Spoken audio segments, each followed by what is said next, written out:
Assalamualaikum warahmatullahi wabarakatuh. Halo guys, kembali lagi bersama saya Bobby Harriet. Kali ini kita akan bahas nih tentang program Anies ya, tentang bagaimana kita itu mau mencegah stunting. Nah, yang mana dalam stunting ini adalah kalau kita kan tahu Prabowo itu dan Gibran itu punya program bagi-bagi makan siang gratis dan susu gratis ya untuk anak usia sekolah gitu kan. Nah, padahal itu logikanya adalah terlambat ya. Karena yang stunting itu adalah ketika ibu hamil itu yang penting. Karena adalah bibit. Kita tahu ya kayak kayak tumbuhan itu atau hewan itu yang paling penting itu adalah bibit. Ketika dalam proses benih ya. Bibitnya harus bagus untuk mendapatkan tanaman yang atau hewan yang berkualitas itu kan membutuhkan bibit yang bagus. Sehingga dari awal itu dari kehamilan itu perlu. Itu nomor satu kuncinya di kehamilan. So ketika nanti anak itu melahirkan, itu simbol pertama itu adalah yang paling bagus. Sama kayak kita tuh kalau merawat benih ya atau bibit dari bibit atau bibit tanaman atau benih dari hewan itu kan yang paling penting adalah proses ketika dia tuh pembibitan dan ketika dia tuh proses 1000 hari pertama penanaman. Ya kayak sawit itu misalnya dipupuk, dikasih macam-macam lah perawatan ekstra ketika baru tanam, gitu kan.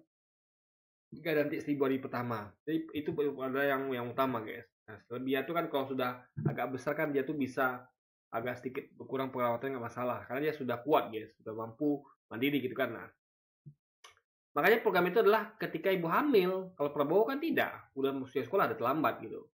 Ya kan, jadi nggak bisa guys, harus dari sejak ibu hamil. Makanya kualitas ibu hamil itu harus diperhatikan makanan. Jadi makan siang itu adalah untuk ibu hamil dan untuk termasuk ibu hamil juga ada susu kan. Ibu kan anak-anak baru lahir kan ada diberikan ASI, air susu ibu. Juga ada makan tambahan kan yang usia kira-kira berapa bulan gitu. Tapi simbol pertama itu adalah ASI gitu kan. Jadi ibunya tuh dikasih makan gitu kan dan juga bukan itu aja, program ini juga tentu dalam hal untuk nyambung dengan sektor lainnya tentu makanan itu harus didapat dari dalam negeri, nggak boleh impor. Misalnya harus datangkan daging sapi ya nggak boleh impor, harus dalam negeri. Lebihnya pakai ikan ya, satu daging apapun itu ya, yang penting ada dalam negeri. Sehingga nanti akan menumbuhkan industri dalam negeri.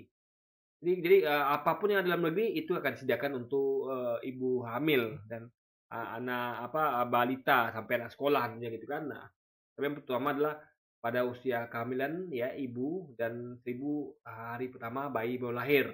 Itu paling utama. Yang sedangkan yang itulah adalah lanjutan ketika anak sekolah gitu kan. Itu adalah lanjutan saja. Nah, yang penting adalah terkoneksinya dengan ini bagus sekali sehingga kita akan industri dalam negeri tumbuh ya, pertaniannya, perkebunannya yang menyediakan pangan untuk ibu-ibu yang hamil ini dan anak usia di bawah 1000 hari dan juga untuk anak sekolah itu semuanya dari dalam negeri. Tidak ada istilah impor-impor, nggak ada. Jadi kalau butuh daging pun ya daging sapi ya harus usahakan daging lokal. Kalau nggak bisa sapi ya kambing atau daging apapun itu ya kalau perlu ikan, bahkan ikan yang melimpah gitu kan. Jadi ikan pun gizi lebih bagus dibandingkan sapi kan ikan itu mengandung asam lemak omega 3. Jadi di mana kita tuh usahakan jangan impor. Karena kalau impor nanti kan namanya pemain rente lagi di banyak kan, orang nyari untung gitu dari sisi harga impor itu, pedagang lagi ya kan, spekulan lagi nanti di banyak orang-orang yang bermain di situ. Makanya diusahakan dari dalam negeri semuanya sehingga kalau kalaupun harus dipaksakan ya dibuatlah misalnya kita memang butuh juga daging sapi ya kita pertandingan peternakan sapi baru akan dipermudah gitu kan sehingga nanti kita akan mencukupi suplai daging sapi dalam negeri. Yang penting adalah tidak ada impor di zaman Anies ya untuk kebutuhan mencegah stunting ini itu bagus sekali. Sehingga stuntingnya beres dan industri kita tumbuh luar biasa. Kita tidak bergantung pada impor dan kita tidak akan mengalami defisit neraca perdagangan. Ini keren sekali. Ini adalah program yang sangat jelas dan sangat bagus sekali. Kita harus dukung guys ya. Dengan Prabowo ya yang itu dia bahkan dia mau impor susu, impor daging sapi dari mana dari luar negeri. Itu kan sama saja dengan tidak menumbuhkan industri dalam negeri, ya kan? Kita harus kreatif. Kan bisa dijadi gantinya. Ya kan nggak ada susu sapi, susu kambing bisa dipakai gitu kan dan kan nggak mesti juga apa namanya susu gitu, banyak penggantinya gitu. Juga kayak daging sapi kan nggak mesti daging sapi, bisa daging kambing atau daging apapun itu atau ikan kan bisa. Yang penting jangan sampai impor gitu, karena nanti itulah bahayanya impor itu, guys. Kita malah mensejahterakan petani, peternak di negara lain, bukan negara kita. Jadi kalau bisa itu semua hasil pertanian kita dan peternak kita diserap semuanya oleh pemerintah untuk mencegah program stunting ini, sehingga petani kita dan peternak kita sejahtera. Tidak ada tuh petani dan peternak kita tuh yang barangnya busuk karena tidak laku atau belum laku, atau barangnya tuh dimainkan tengkulak, nggak ada, karena barangnya diserap pemerintah gitu kan untuk mencegah stunting itu gitu guys. Jadi akan menguntungkan semuanya, petani untung, peternak untung, ibu hamil untung ya, dan pemerintah pun negara untung karena mendapatkan anak-anak muda ya, Gen Z, Gen Z yang Gen Z, Gen X ya, Gen Y yang ya Gen Z lah tibanya gitu kan, yang berkualitas, sehingga nanti akan menjadi aset kita untuk membangun bangsa ini ke depannya. Ini semuanya diuntungkan gitu kan, negara pun diuntungkan dalam hal ini. Jadi dan juga neraca perdagangan kita akan surplus gitu kan, tani dan peternak kita sejahtera, dan ibu-ibu hamil kita sejahtera. Dan juga perhatikan juga bukan hanya dari makanannya juga ya, kata Pak Anies, tapi juga dari pola asuhnya, pendidikannya. Makanya kita harus jaga nih, jangan sampai ada KDRT ya. Jadi bagi-bagi ada para suami yang suka kasar atau kejam sama istrinya, jangan sampai. Apalagi kalau istrinya lagi hamil, jangan sampai.